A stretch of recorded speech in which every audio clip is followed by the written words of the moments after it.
Hey guys, welcome to a new video. Today I'm going to be pretty much the first one to break what on earth is going on behind the scenes in Redbubble. Redbubble is a huge business. They own TeePublic, and I'm going to be breaking some things down that are literally going on behind the scenes in investor meetings. And at the end of the day, this is going to help you guys understand how to run your Redbubble business, certain conclusions that you want to come to, and certain understandings. I'm just going to go ahead and warn you up front. You're not going to enjoy every single thing that is going to be presented in this video, but that's not the point of it. This video is not for your enjoyment. It's not for your entertainment. It will be a long video, but what this video is for education. All right, so if you can learn where this company wants to go, then you can get better results for your business. All right, so let's go ahead and get started. I'm just going to warn you guys, this is not going to be a short video at all. This is a transcript that is in the investor meeting. We're going to go over certain people's names who belong to the company, who work for the company, who have things to say for the company, and we're going to be breaking things down. All right, so we have a transcript here, and let's go ahead, and what we're going to do is we're going to start by taking a look at the slides. In this transcript meeting, they're referring to slides a lot, and these slides are right here. Okay, so they're breaking down what is going on within Redbubble, and I do want to say something. For a lot of you guys who think you're supporting Redbubble because it's a political movement, it's not political whatsoever. Every single thing that is done for the purpose of business, to make money. Redbubble is a company. If you think they care about your emotions and how you feel and your political agenda, they do not. They're going to push certain things that comes down to a profit, and they need to generate these profits because that's the only thing that matters at the end of the day. So I would recommend you guys to treat Redbubble the same way they're treating you. You know, you got to look at things like a business, and you have to do what it takes to make money. All right, so let's go ahead and take a look at these slides first of all. And I'm going to break down some of the meanings of the things that are going on behind the scenes.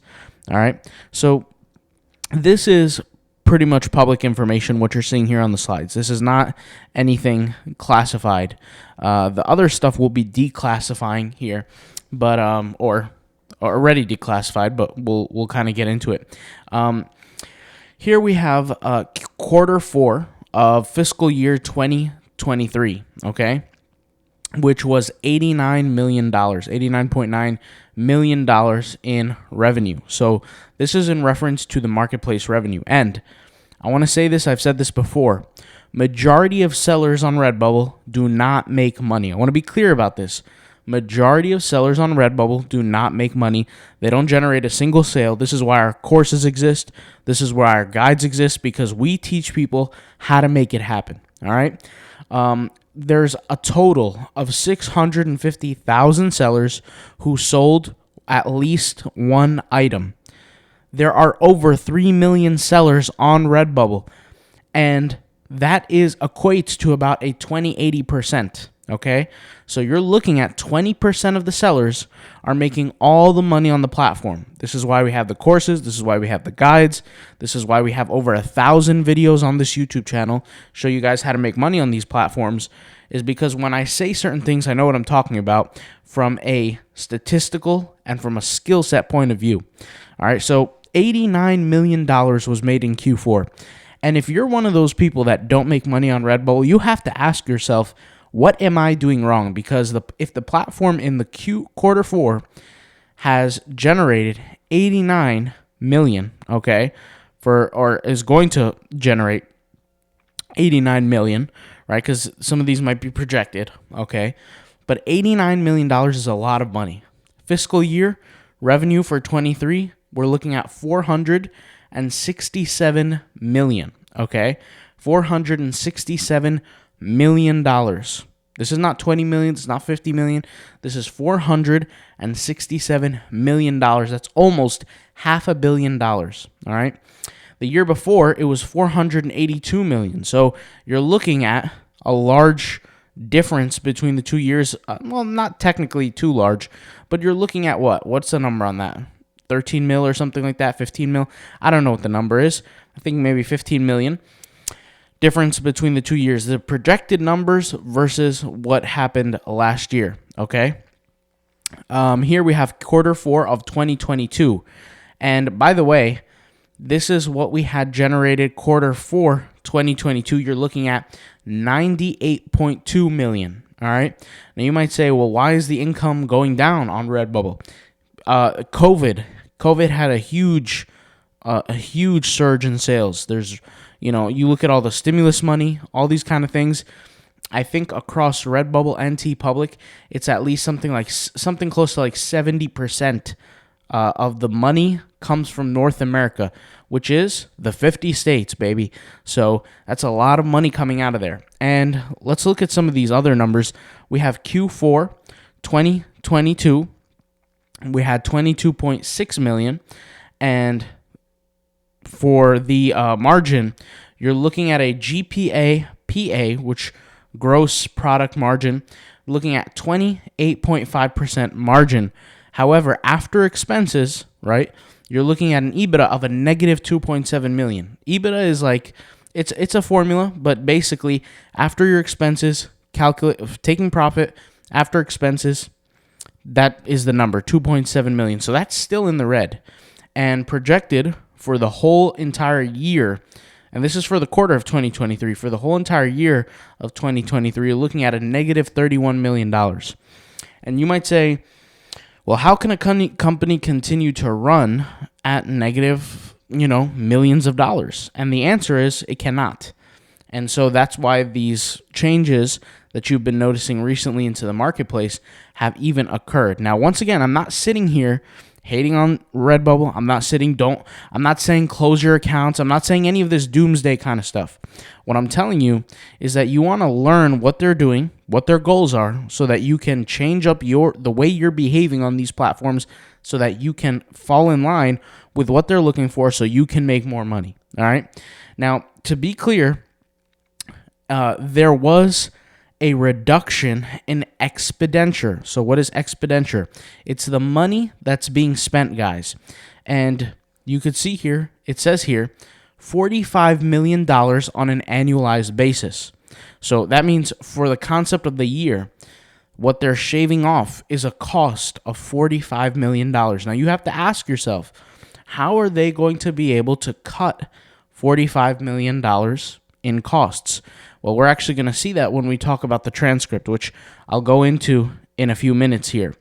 But I just wanted to show you this because this is relatively important. You want to know these things before we actually start reading the transcript, because things are going to start, the dots are going to start being connected. They're going to make sense, okay? Now, this is the key findings. The key findings are extremely important. I had to take my breath here because this is essentially one of the most important aspects about this, all right? Here, okay, the key findings versus the responses. Key findings are things that they've discovered, okay?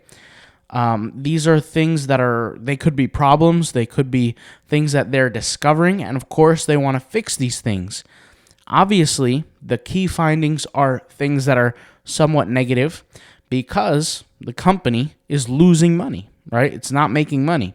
So if we go over here, it says group consists of 2 well-established marketplaces. What do you think those 2 marketplaces are? They're Redbubble and TeePublic, okay? With a strong unit economics, which basically means it makes money. It produces revenue, actually. It doesn't make money, but it produces revenue. The 2 things are not the same. They're not the same, okay? Making money and producing revenue are not the same. Money is profit, but regardless. Another key finding, internal and external confusion around delineation between Redbubble Group and Redbubble Marketplace. So, internal and external confusion. Internal, this could be staff, it could be different issues between the actual marketplaces, because it mentions here the Redbubble Group and the Redbubble Marketplace. But really what this is, I think their solution here was to rename the Redbubble Group versus the Redbubble Marketplace. They're not the same thing. So I want you guys to understand they're separating themselves, right, from the marketplace. They don't want to be known as the same thing. The Redbubble marketplace is not the same thing as the Redbubble company because the Redbubble marketplace is exclusive. It's by itself. The Redbubble group is not the marketplace. They're the managers who are controlling both Redbubble and TeePublic. So, in our YouTube videos, when we mention Redbubble, what we're actually talking about is Redbubble.com. We're not talking about TeePublic.com. We're not talking about the managers. In this case, what they're saying is there is a difference and there is confusion within the company between Redbubble Group and the Redbubble Marketplace. Okay, let's go ahead and continue. Investment in brand and additional headcount is misaligned with softening in consumer demand. So what is softening in consumer demand? It just means that there's less consumer demand. That's all it is. Investment in brand and additional headcount. So what they're finding is that they're finding the headcount is misaligned with the consumer demand. Now, think here. Scratch your head for a second. What are they referring to when they say additional headcount misaligned? It means that when there's more people that are being added to the company, whether it be and this is not the staff, this is the actual sellers, this is the artists, whether they're measuring it through accounts, whether they're measuring it through art, whatever they're measuring it through, right? Because it doesn't actually specifically say here. It says additional headcount. It could be a headcount. I'm assuming headcount of people, but it could be accounts created, but it also could be artworks created. Misaligned. Why is it misaligned? Is because typically anybody would assume if there's more art being produced and there's more artists on the platform should make more money.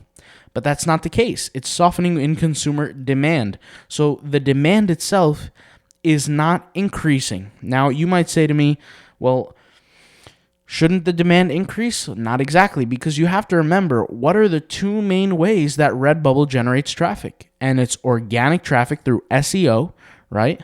And not necessarily through SEO, but when people search for things on Google, right?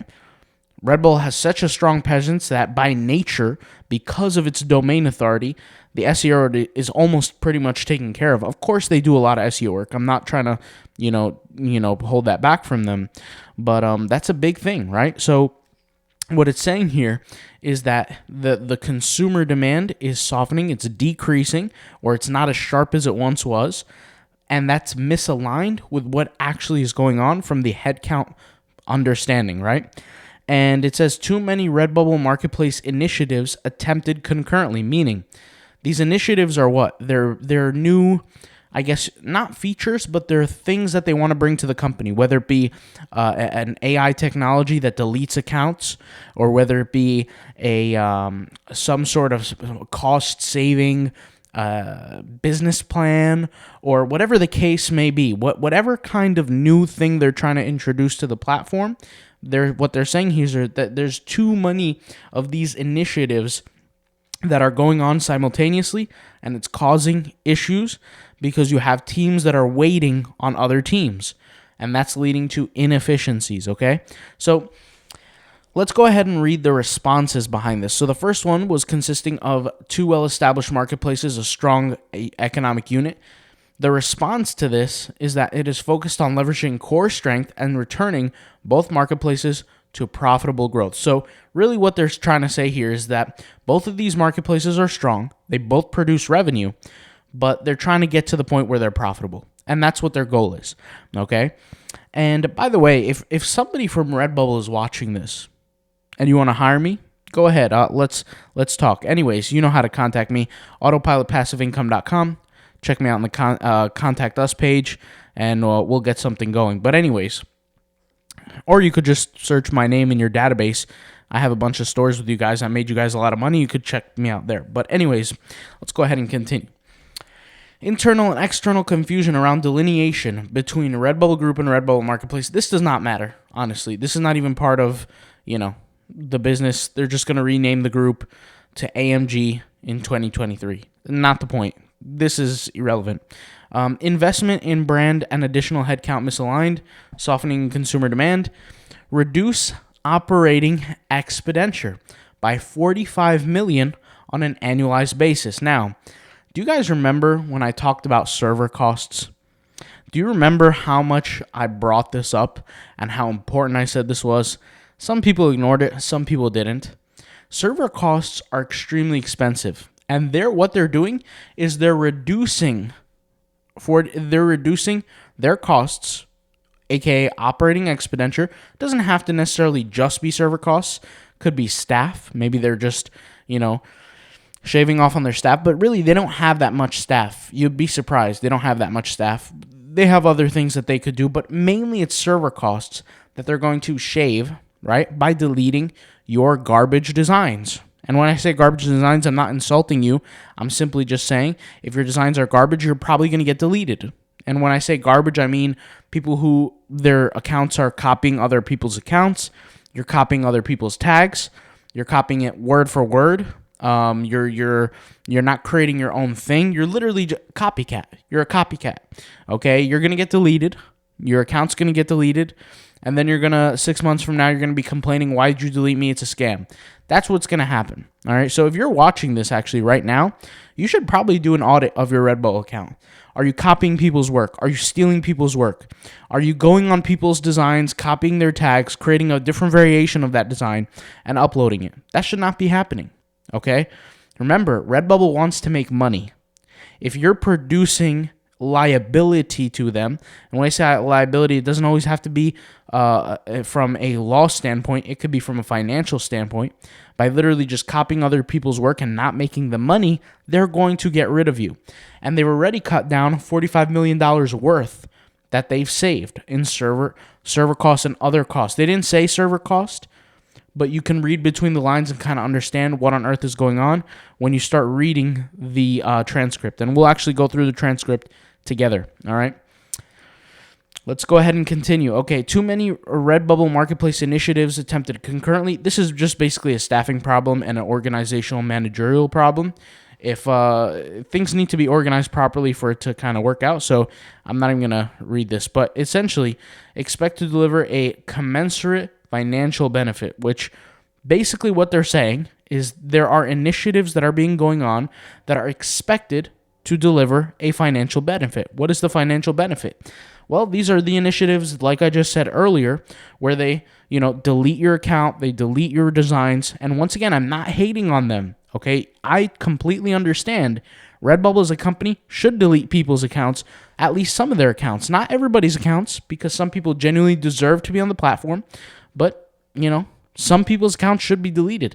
If there's a guy out there who's copying my designs, he's stealing my work, he's stealing my tags, my time, my energy that I spent, and let's just say he makes a few sales here and there, that guy should be deleted because he's not providing enough value to the marketplace. He's literally just stealing work, and he's wasting time, and he's truthfully costing the platform more money, and he's doing a disservice to the people who are actually working hard, who are actually making money, who are actually generating a profit on the platform. That's just genuinely what I think. So that's part of it. But there's a lot of initiatives they could do beyond that. Like, for example, there are people who may have never made a sale in a single year. I feel like take the merch by Amazon strategy. If your design doesn't make a sale within a certain period of time, delete the design off the whole platform. That's, maybe a sustainable option, but let's go ahead and take a look at the operational highlights. So this is where we start breaking things down between Redbubble and TeePublic. So Redbubble has 650,000 artists that have made money. These are not the artists who just, are just exist. This is specifically referred to the artists that have made money. There are over 3 million artists, guys, on the platform that exist effectively, that exist on the platform. Over 3 million. Not 3 million, maybe a 3 million and a quarter, 3 million and a half, whatever the case may be. But 650,000 have made a sale, okay? And you could actually see here, it says the number of artists who sold the product printed with their art during 2023, fiscal year 23. And that's why it says it here. Because customers, okay, 5 million customers total. So there are 5 million people who bought. And you could see here it says design sold, 4.8 million. Now you might scratch your head and say, why are there more customers than design sold? Well, you have to account for things like cancellations, refunds, certain things like that. Okay, the core demographic of Redbubble is Gen Z and their families. I think Gen Z is like between the ages of 9 and 24. I could be wrong. I have no idea. I could be wrong. And then Gen Y is 24 to 40, I think. I could be wrong as well. But you guys can search it. But regardless, TeePublic now, the artists that have made money, had made some kind of sale, at least one sale, is 115,000 artists. Do you guys remember like a video I made 2 days ago or recently where I stated that TeePublic is more profitable as a platform when you take the ratios into account, when you take percentages and ratios and size and you compare them? Dollar for dollar, Redbubble is more costly and less profitable than TeePublic is. Obviously, if you compare their revenue compared to each other, Redbubble rakes in more revenue, not cash. But TeePublic is bringing in more cash based on proportion, all right? So you look at the numbers here, there are 115,000 artists, but yet 1.4 million designs have sold. You look at artists on Redbubble, you have 650,000 artists, and 4.8 million designs are sold. So there's, half of the numbers in customers, right? 5 million customers in Redbubble, and there are 2.5 million customers on TeePublic. TeePublic is significantly smaller as a platform, right? Significantly. But yet it has half the number of customers. TeePublic is the Trojan horse for Redbubble. And the reason why it's the Trojan horse, peep the allegory, the reason why it's the Trojan horse is because it is their door in. There are so many good things they're doing on TeePublic from an algorithmic standpoint that they're actually slowly implementing into Redbubble. This is why I made that video, which, I think I actually should pull it up because I think I'm doing a disservice if I don't. And I'm actually going to pull it up right here. So if we go to YouTube and then we type in autopilot passive, you guys better see this video. Okay, I'm not pulling up this video for no reason. Sorry about that. If you go to my channel here and you click on this video, the easy way to increase, wow, I spelled increase wrong. What am I? Anyways, multiply your print-on-demand sales. This video right here, okay? I believe this is where I cracked it, but I was talking specifically about how TeePublic, or maybe it was the other video, I'm not sure, but specifically how TeePublic as a platform is leading the way. Oh, no, it was this video. Yes, it was this video right here. Right here. They won't ever tell you this, but I will. This one, okay? It was the guy with the Neo and Morpheus in the thumbnail. I specifically said that TeePublic leads the way for Redbubble as a sign for the group, the managing group, to figure out how to clean up Redbubble as a platform. Now, I could tell them how to easily clean it up. This is why I said, Redbubble, if you want to hire me, I can make sure that happens. I completely understand your KPIs. You want to make more profit. You're getting screwed on both ends because artists are not getting sales. So I can help you with that. But anyways,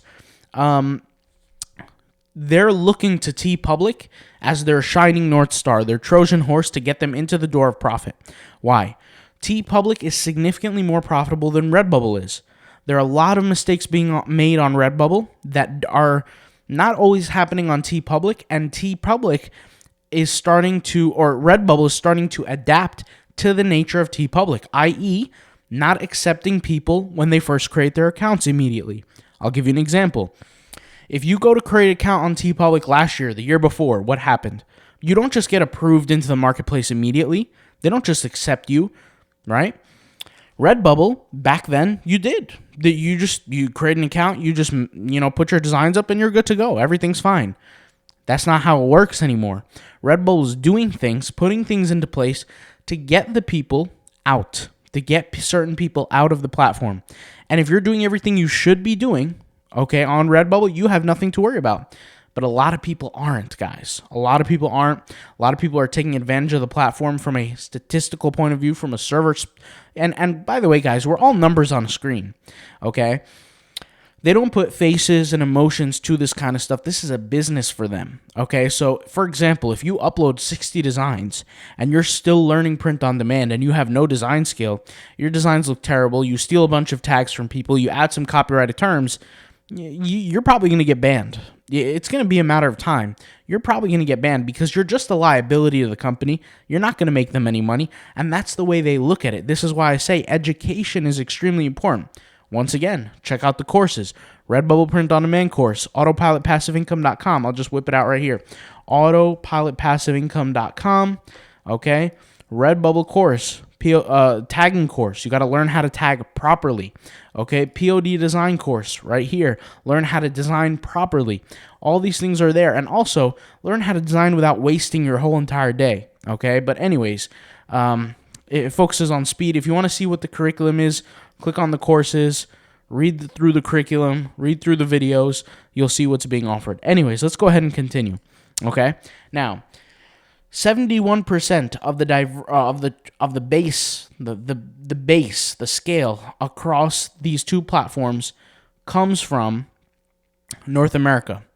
But if you look at the stats, 93% is coming from TeePublic. Now, this is from a operating point of view, okay? This is not from a consumer point of view. This is from a operating point of view, all right? So you have some in the UK, some in Australia, and North America. And then you have a very small percentage for the rest of the world, but they don't account for that here. They will account for that in the transcript, and we'll go over the transcript.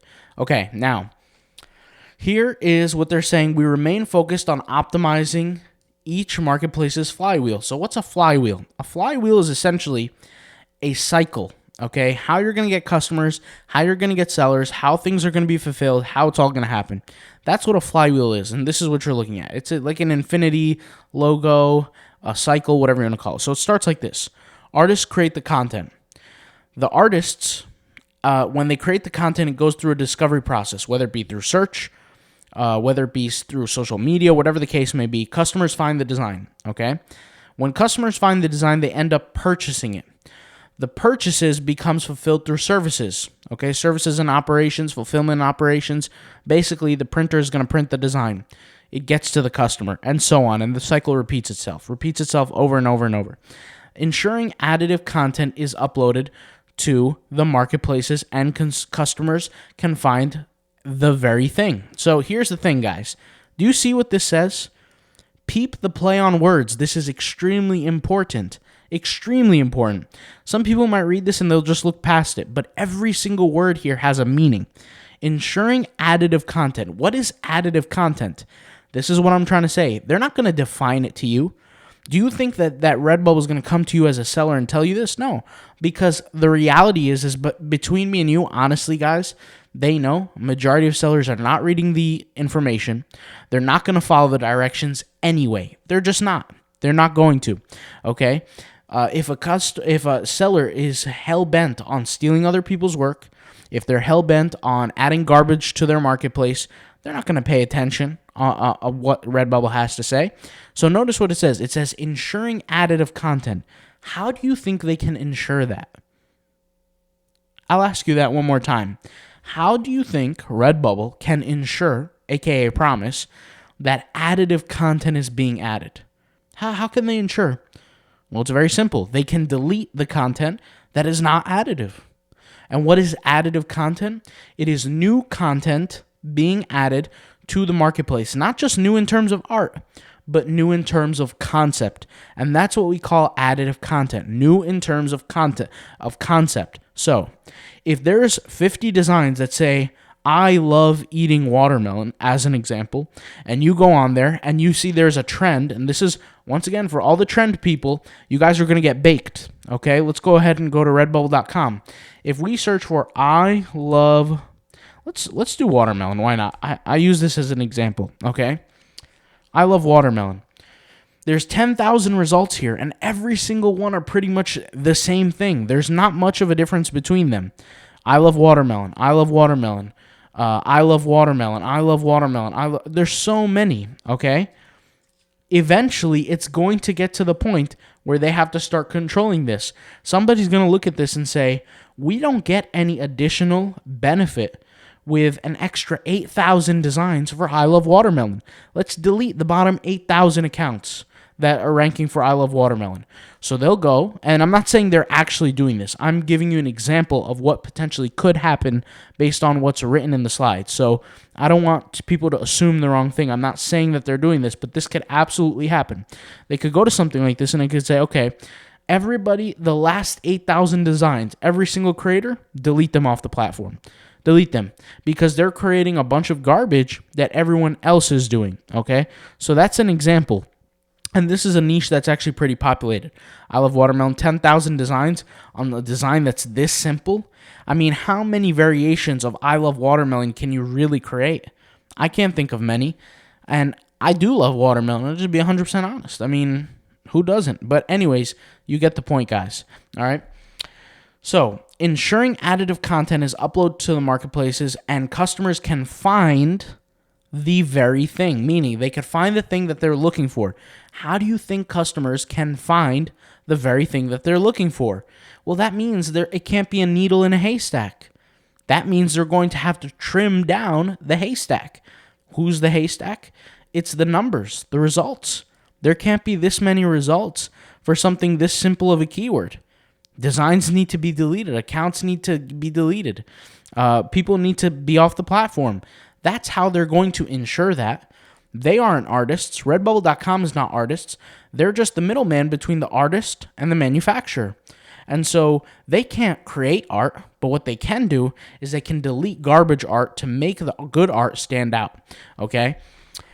Now, it says increasing, and by the way, guys, if you have a problem when I say garbage art, I'm not trying to insult your business or your brand or your designs. I'm just simply telling you how they look at things, because once again, we're all numbers on a screen, and I'm in the same boat you are at the end of the day. We're all creators, and we have to figure out how to make this thing happen.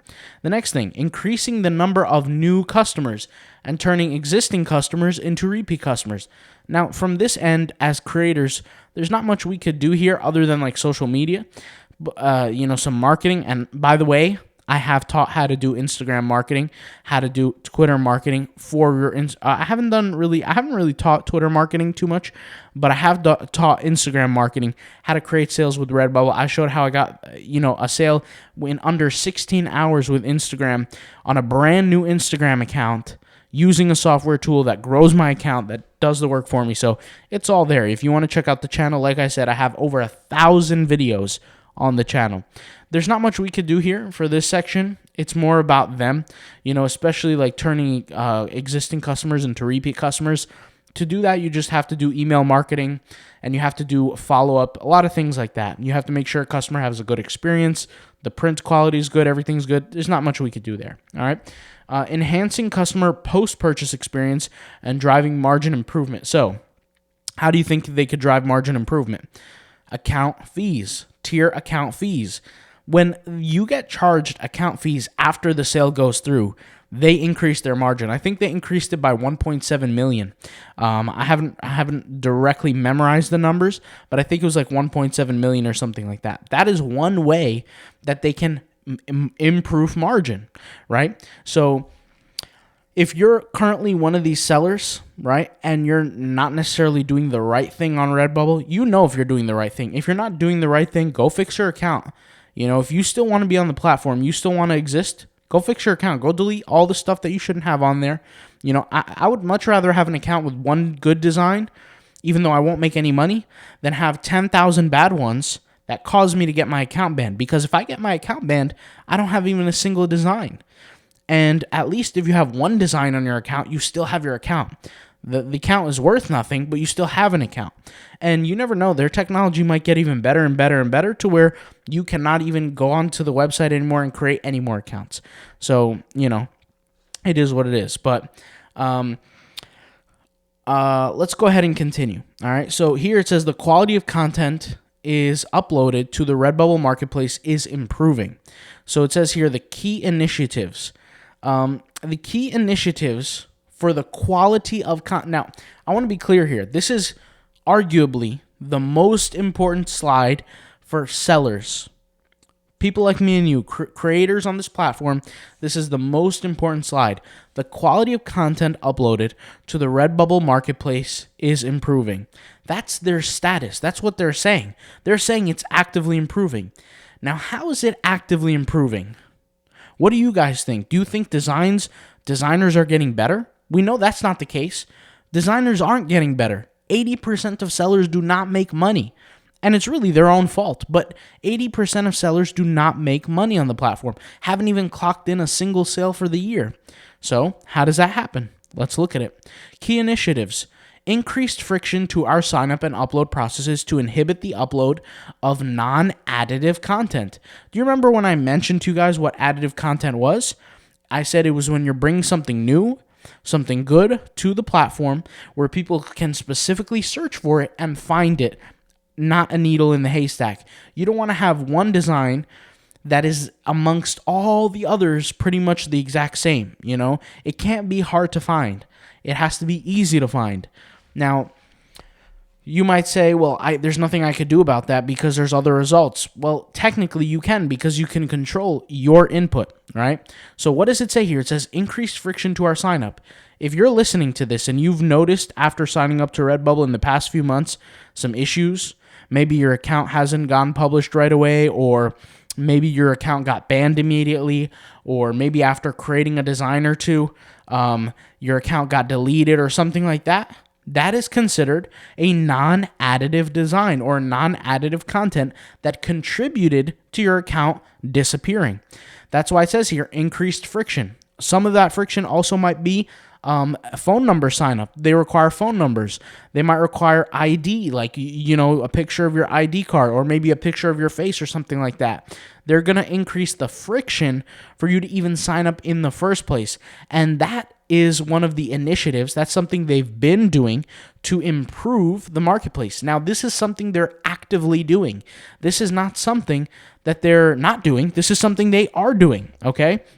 And so, also in another video, and I just want to show this for a second, in another video, not recently, maybe a few months ago, I said, guys, we're going backwards in time with Redbubble. The platform is getting better.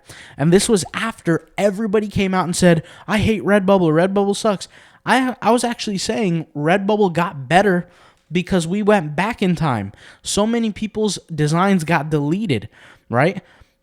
It went from 30-something million, and it soared up during the whole COVID thing to like 50-something million designs. I think it was towards the beginning of 2023 or maybe the end of 2022. There was over 50 million something, like I think it was like 50 million something designs or close to 50 million. They deleted a bunch of designs very, very quickly. And they got rid of them. Okay, they got rid of them. And it went back down, and you could actually see the chart that reflects that. Now, oddly enough, this is interesting. The chart doesn't show 50-something million designs. It shows in the 40s section, which I'm curious to see why that is. But the blue could... Oh, yeah, no, never mind. I read this wrong. This does not represent the number of designs. This represents the number of artists. But yeah, there were over 50 million plus designs, and then it shot down to like 28 million. Why do you think that happened? It's because the number of accounts were deleted.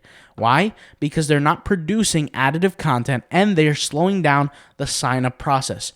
This is once again why I had a feeling back in 2019 and 2020 and even 2021 where I said, you know, when you create an account, create as many accounts as possible, because there's going to be a time when you're not going to be able to create any more accounts on Redbubble. So create as many accounts as possible so you can be as safe as possible and diversify as much as possible. You know, and back then people were saying, no, I'm good. I'm not going to create any accounts. I'm just going to keep using my one account and keep uploading to it. Well, guess what? It's in the future, it's going to get even worse. If you have the ability right now to create some accounts, go ahead and do so, man, because it's going to get worse, because they're going to be more strict on who gets accepted into the platform, and they're literally saying it, okay? So yeah, increased friction. They're admitting this. They're openly admitting, saying, hey, yes, we are going to make it harder for people to sign up, okay? Increased amplification of high-value content on-site and off-site. So what does this mean? Increased amplification just means adding more of high-value content on-site and off-site. So first of all, how can you add more high-value content? Once again, these guys are not designers. What they do is they connect designers to manufacturers. So they're not designers. So what are they doing? They're deleting garbage. That's what they're doing. They're deleting garbage, okay? If you think the bans and the deletions are bad now, wait for it. It's going to get a whole lot worse, okay? Increased amplification of high-value content on-site and off-site, okay? So what is on-site and off-site? Off-site means off of redbubble.com, off of tpublic.com, on websites. Like if you're on a blog, that's off-site. Now, how can they do that? How can they increase the amplification of high-value designs? Well, they can increase the number of times those high-value designs are being seen by allocating higher ad budgets to those specific highly performing designs. So what does that mean? Do you guys remember in past videos where I showed you how to do social media marketing for the designs on Redbubble? Didn't I show you how to get those designs on your Instagram account, how to market your Instagram account, how to use the software to grow your Instagram account, get followers every day, and get sales? You guys remember this? I've spoken about this too many times. Well, guess what? If you contribute to more sales on your Redbubble designs, the reality is your design is going to be amplified on-site and off-site. What is a design that gets amplified on-site? What does that look like? Well, firstly, the competitors that are garbage designs from garbage accounts that copycat people's work are going to get deleted. And secondly, okay, your designs are going to be boosted in the search. Because when people search for things, you're going to get a higher rank. So everything that I've been saying for years now is becoming clear to people and proven true. The second thing is, how can they improve your design offsite? Well, they can allocate, once again, a higher ad budget to that higher performing design from a sales standpoint. So that's a lot right there, guys. The next thing, introduced account, and these are things, guys, that have already happened, and they are currently happening. Introduced account tiers, artist account tiers, to reward positive behaviors, such as uploading high-quality designs. Now, this is the interesting one here. So their initiative to improve the marketplace has been to create these tier systems to reward high positive behaviors, which basically means is that the bottom accounts that are not in the higher tiers, which are basically being charged more, which is the standard, okay? If the account is standard, okay, basically the way they look at you at this point is that you are not doing positive behaviors. You're not a positive behavioral seller, okay? It should be a goal for all of us to get all of our accounts in that premium or pro. And you'll actually see in a few minutes how to do that from a design standpoint. And this is actually why, designing a certain way does matter. And this is partially one of the reasons why I created the brand new channel to teach you guys how to create certain designs that are a little out there, a little more extensive, so that you can kind of get a benefit from that. But anyways, basically, right, these account tiers are implemented to make sure that they're improving the marketplace to incentivize or to reward or to motivate people who are already doing the good things in their eyes.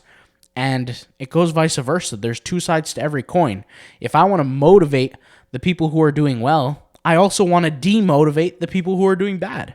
So essentially, they're going to make it harder for you, right, to do a good job on the platform if you're in the standard position, if your account is considered standard. All right, so be aware of that. And they do that based on a fee. Every single month, they're going to charge you a fee based on the number of sales you have. It's basically saying, hey, we're charging you because your work is not good enough. So we're going to charge you more money. And that's just what they're doing. And it says here, less than 12,000 accounts upgraded from standard to premium since launch, right? So that's, it's not that many accounts. If 650,000 accounts have generated income, right, by generating at least one sale, and you're telling me less than 12,000 accounts have been moved from standard to premium, you know what that means? That's very, very small amount, very small amount. So it's not going to be easy to move up necessarily, all right? Once again, the best thing you guys can do is delete your old garbage stuff And the second best thing you could do is create new stuff that is just better. All right. So let's go ahead and go here. It says new content uploads. Now look at this statistics on this chart. Okay. So the red here you have is the proportion of new uploads by pro and premium artists. Then you have here new content uploads by LHS. So LHS is referring to the standard accounts, okay? At least I think it is. The standard accounts that are being charged the fee, because here it's saying the pro and the premium, okay? Now, if you look here, all right, the people who are in the standard accounts, or at least what it seems to be, they're in 2019 doesn't matter. 2020 doesn't matter. Everybody was doing well then, right? But the accounts have moved all the way up, right, in creation, and it reached its peak in 2023. This is when they announced their tier fees. This is introducing the review of new artist accounts. This is when they announced it. And then what happened? Everybody who was a standard or people started promoting less, started creating less. So they went down to less than 10% of generation, or around 10%, right? And this is all the way up to kind of in this area where we are now. And the people who, the pro and premium artists, their designs went all the way up by 40%. Now this is in terms of proportions, not and in comparison to each other, not necessarily like a certain number, because the millions here are here on the left. But I'm not 100% sure is LHS necessarily the standard, but it just says new content uploads. It could be new content uploads across the whole entire system. That could be it as well. I'm not sure. But either way, we do see a drop in creation overall. And it makes sense that overall, less sellers are more sellers are uploading less, because they're not in those premium and pro. They don't get the premium and pro benefits, which basically they want to demotivate you. If you're not doing well, they want to get you off the damn platform because you're not doing well. You're a cost to them. And so that's important as well. So once again, guys, if you want to make money on Redbubble, if you want to get better, you have to put your best foot forward. You have to do the best work. You can't copy people's designs. You can't copy people's tags. You can't treat this like it's some garbage platform, because whatever you put in, you're going to get garbage back out. Okay, this is very serious. You know, a lot of people who are listening to this, you have the ability in your hands to make a full-time income off of Redbubble. You know, and when I say a full-time income, honestly, I'm talking to the whole world. You have people in America who only need $3,000 a month. You got other people who need $7,000 a month, depending on how big their family is. You got other people in a different country. They could be making $700 a month for the month, and they're good. You know, everybody's different. So you can potentially, I mean, depending on your lifestyle, depending on who you are, who you live with, who you're taking care of, you could potentially make a full-time income. It's just a matter of working towards it and putting in the good work so that you get the good results. All right, let's go ahead and continue. Higher quality content and recent site improvements. This is good here, okay? I'm actually going to have to turn this into a two-part video, because this video is long enough, 47 minutes, and we went over the slides. Higher quality content and recent site improvements, driving increased engagement to the marketplace. So this is what they're doing. They want increased engagement to the marketplace. What are they doing in this, situation to make that happen? Let's go over here. Increasing the use of AI to improve customer experience. Current uses is that they're removing duplicate content. They're literally telling you, removing duplicate content, preempting search terms, surfacing undiscovered content. All right, so these are the things that they're currently doing, but with the AI, and this is what they're going to do. They're going to improve the search and relevancy and recommendations and marketing feeds. So the marketing feeds, obviously, you have advertising, you have the organic growth. You can consider that marketing, but that's the future of the AI. We'll see where that takes us. Also, increase web speed and upgrade the most frequently visited pages. So they're making certain most frequently visited pages better. I'm guessing those pages are the category type pages. Like if I go to redbubble.com and I search for, like, for example, wall art, I'm assuming those are the specific pages that they're mentioning here, because they have looked different from this year to like 2 years ago. So they are, generally improving. And then here, search engagement. Search engagement takes into an account a user undertaking a search, adding to a cart, favoriting, and clicking through. So, guys, once again, I've talked about the Redbubble favorite bot. I've made so many videos on the Redbubble favorite. Actually, I haven't made that many. I made maybe like 6 or 7 or 8. But I've said so many times to use the Redbubble favorite bot. I mean, I've said it so many times it could come out of my eyeballs. I've said it so many times. I've said this because it's a benefit. You get a benefit in the rank, in the organic rank, when you use the Redbubble favorite bot, because you are getting Redbubble favorites back. And the algorithm is designed for that, for customers. I remember when the first time I mentioned the tool, when I discovered it, I think it was, God knows, 2019, 2020, who knows what year. Well, I have no clue what year it was. When I mentioned that tool, I specifically said the favorites, the feature behind the favorites was never designed for sellers. It was never designed for sellers. It was designed for customers, guys. Customers are the ones who favorite the designs. And they use those favorites because it's a wish list. They want to come back to their website because Redbubble knows, consumers don't usually purchase the first time they meet the design.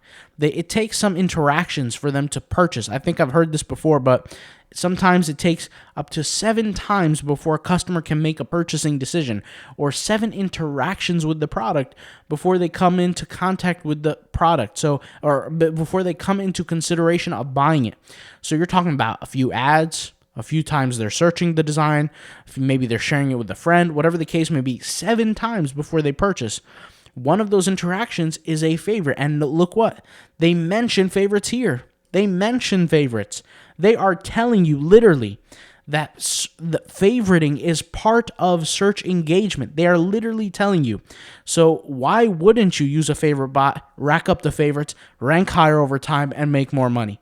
This is, once again, like I said, there are 2 groups of people. When I give advice to this Redbubble stuff, I'm not talking out of my, out of my behind. I'm based on talking stuff on results, okay? Actual results. My highest generating profiting store in a full year period, which is last year, you got $13K off of one store on Redbubble. And I use that screenshot in a lot of my different screenshots. $13K. Now, I have multiple stores. I have at one point I had 17 stores, but I sold 9 of them, okay? The amount of stores that I have, you just imagine how much money I'm making on Redbubble.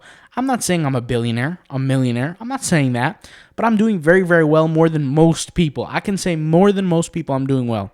And the reality is, most people have no idea what they're doing on the platform. And I've said this over and over and over and over again. And I'll say it over again. Using Redbubble favorites helps dramatically over time. If we go through a period of a year and I'm doing favorites and you're not, you're going to get left behind. Just point blank period. If we have the exact same designs, the same tags, the same everything, I'm going to get more sales than you. Period. And I told you guys this before. How much does Redbubble favorite tool cost? $9.99. I mean, it's not even, people spend more money on coffee in 2-day period of time, in 2 coffees, than they do on the tool. And this is $9.99 per month. You do the math on that. That's a $120 investment, $100 investment if you pay yearly, right? And what I'm talking about is this tool right here. Let's go to botsandapps.com. Okay, you're looking at this tool right here, Bots and Apps, okay, Redbubble Favorite Automator. This is a tool that can help you do that. I made videos on this. I'm not going to go over it again. It's there, okay? But the point is, it helps. They're literally saying it right here. That is considered search engagement. I mean, it doesn't get more clear than that, all right? Let's go ahead and continue. Implemented a dynamic order routing system to optimize a Redbubble Marketplace's supply chain. So this is supply chain stuff. We're not going to worry about this. This is one of the things I did want to show you, because this is how they're concluding how accounts are being artisan or apprentice based on the design. So if you guys remember, TeePublic was the first to introduce the tier system, where it was either you're in the artisan group or the apprentice group, or tier, whatever you want to call it, okay? If you were in the apprentice, you're basically being charged more.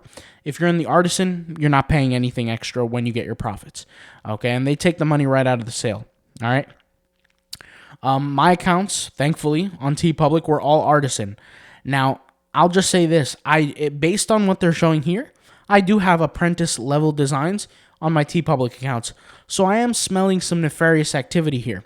However, we'll just leave that alone. TeePublic continues to deliver MPR growth. Once again, I've said this before I even aired this video many times. You can look last year, the year before in terms of my videos. What did I say? I said TeePublic is much more profitable than Redbubble is. Okay? Why? It's because of the implementation, the things that they're doing in their system. Let's go ahead and read about what they have to say. It says, the key fiscal year of 2023 initiatives. Now, these are things they've already done and they're currently working on. It says, focused on search engine optimization, SEO. Drove growth in customer attention through the use of email and SMS marketing. So this has nothing really to do with us because this is internal for their system. Optimize service fees. What does that mean? It just means this. They're charging you more money. They're charging the amateurs, the apprentices, more money. And there's nothing wrong if you're an apprentice. There's nothing wrong if you're an amateur. Go get the TeePublic course. You learn how to do better. Okay? Reduce COGS by increasing allocation to more cost-effective fulfillers. So they have fulfillers. I've spoken about this before, but TeePublic, Redbubble, they're owned by the same company, whatever. They have these manufacturers, aka fulfillers. And these fulfillers have to pass tests. They have to get inspected, all these kind of things to be able to produce products for these companies. Typically, people like me and you are not going to be one of these fulfillers. You have to have some sort of like corporate level, printing products, all kinds of stuff. And you have to have, you're being sent these items from Redbubble, the requirements, and the products are being printed and they're being sent out to the customer through the fulfillers. This has nothing really to do with us. This has more to do with their, fulfillment, through Redbubble program. Introduced artist account categories and reduced earnings for apprentice accounts. So introduced artist account categories. What are the artist account categories? You have the artisan, you have the apprentice, and of course, they reduce the earnings for the apprentice. Basically, you're getting paid less for doing the same work that an artisan is doing. However, the artisan, because they believe that the artisan's designs are better, they get paid more. Basically, they're motivating the person that they like, and they're demotivating the person that they don't like. Okay? Now, how do they choose who they like and who they don't like? And by the way, I'm not trying to say that they're saying this. This is just my own personal words. Introduction of account categories. Artisan. This is an artisan design. This is an apprentice design. Artisans who design unique products, most likely to interest their customers. And what's the unique product? It just shows like a little design here, like some sort of clock or something like that.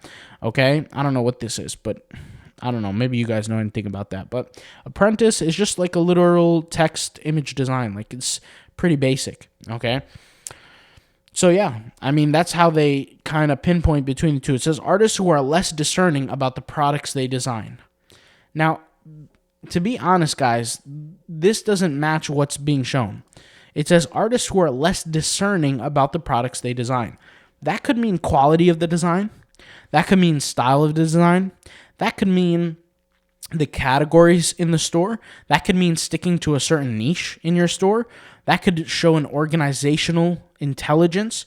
There could be a lot of different things there about what they mean by that. But, all the different tips that I've told you guys, like create your categories, stick to a single niche, design a certain way, which I've showed in the design course. All these things help, right? Help you become a better artist, make more money, get into the higher account ranking. It just helps overall. All right. So, I'm being proven correct. But regardless, let's go ahead and see here. This is the key achievements. I don't care about this. And then finally, the revenue. Not finally, but I don't want to. Let's see how far we're going to go into this. All right. Yeah. So let's go into this real quick. Let's go into this slide. This is kind of important because this shows during COVID-19, the pandemic, here, this was during the whole COVID-19 thing. You could see the spike of sales, okay? And then a little bit after, everything kind of went downhill. Now, if you look here, this is Q2, which is Q2 to Q3 is like I guess you could say like a stallment phase. of sales. It's not really shooting up. It's not shooting down. It's just maintaining. And then you have a little bit of a shoot from Q3 to Q4. And then after, you have it start where it turns downhill, guys. And when it goes downhill, it really struggles to come up for the next few quarters. And then finally, it goes up significantly. Why do you think it goes up significantly? For the margin, or the profits?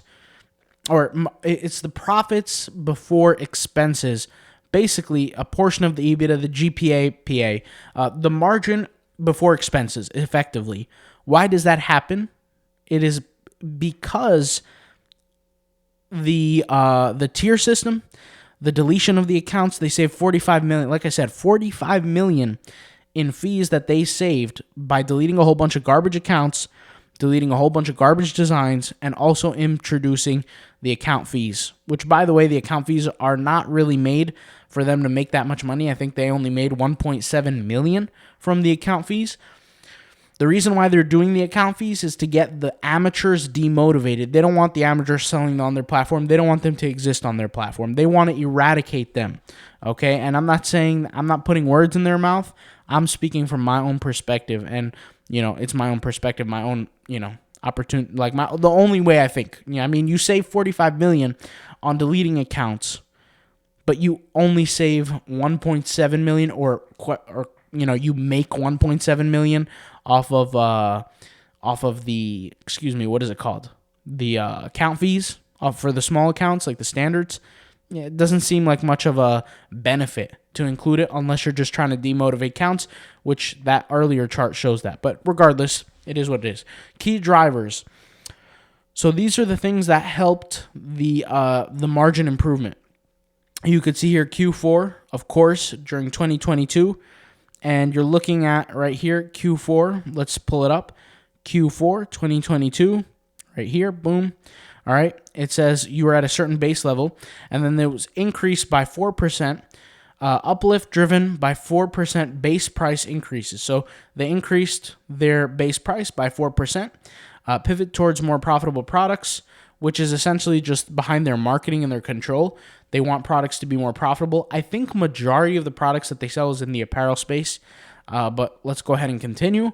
And then paid spend focused on more profitable products. Okay, 1.5% more paid spend on profitable products. So basically what they're doing is they're spending more on the profitable products and spending less on the less profitable products. Essentially, if your products don't make money, they're going to be swimming into the sea of oblivion, never to be seen, never to be heard, never to be impressed upon, and never to be making money. And you can see here that's what helped the rise from 23% to 28.5% from 2022 Q4 to 2023 Q4. At least that's what they're predicting. Okay, so this is the prediction. This is the whatever you want to call it, the projections. Okay, so keep that in mind. Anyways, here, cost of doing I'm not going to get into this. This is something else here. Closing cash balance, I'm not going to get into. Operating review completed. Let's see what this is. Foundational established return to growth, achieving sustainable positive underlying cash flow, operational review committed, and immediate actions taken to address key findings, and right-sizing cost base. So what is this? This basically means, like I said, guys, they took certain actions to decrease their cost base, their base cost, essentially their burn rate, right? When you have a company that is making money every month, you also have a company that is spending money every month. And they have a minimum spend. If they don't spend a single dollar on ads, if they don't spend a single dollar on any extra kind of stuff, what is the burn rate? How much money are they burning through every month? They were able to decrease their burn rate by taking certain initiatives. What are those initiatives? Downsizing on the amount of artists, deleting accounts, deleting designs. Now, they're not going to, I don't know if they said that here, but that, it's part of what they're doing.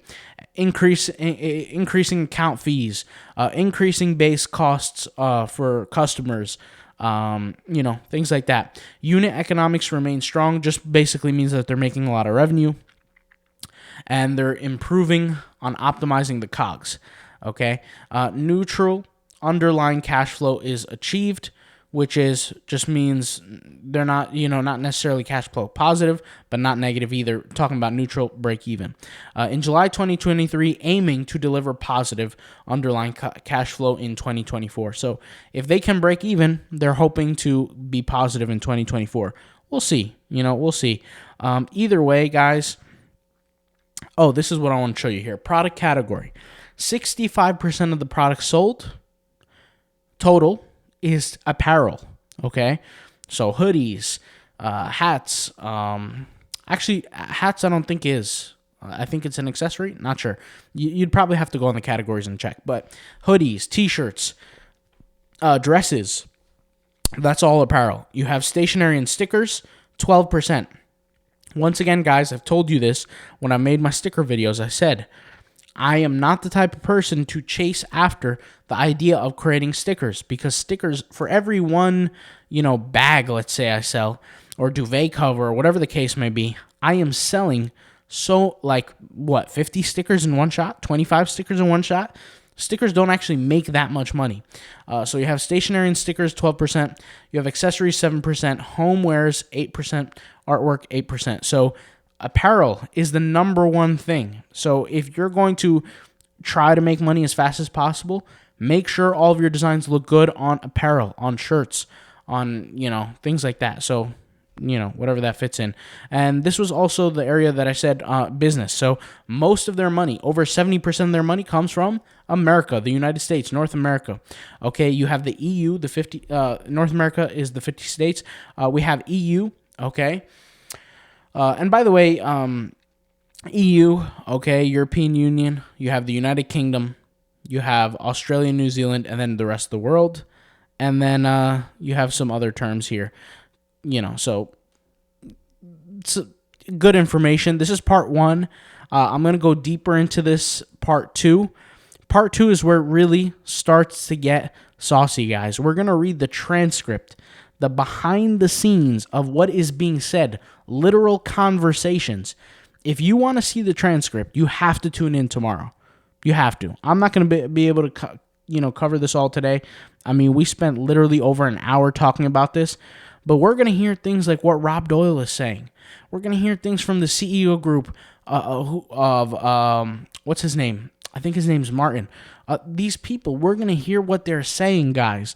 They're going to mention AI art. They're going to mention all these things. I'm going to go over this tomorrow. You could think of this as like a classified document, even though it's not classified. We're going to be declassifying it, quote unquote, tomorrow for fun. Once again, guys, I like Redbubble as a company, okay? But you have to play the game in order to win. I mean, it's a brutal game. You have to play the game. Maybe the copycats made money in the past, but they're on their way out. They're on their way out. They're going to be slaughtered, okay? There's going to be a massacre of cats in the future, and I could just feel it coming. But anyways, tap in tomorrow so we can go ahead and go over this transcript, and I'm going to go over this thoroughly, all right? So this is part one. I'll see you guys for part two, all right? I'll see you soon. Peace out. Bye.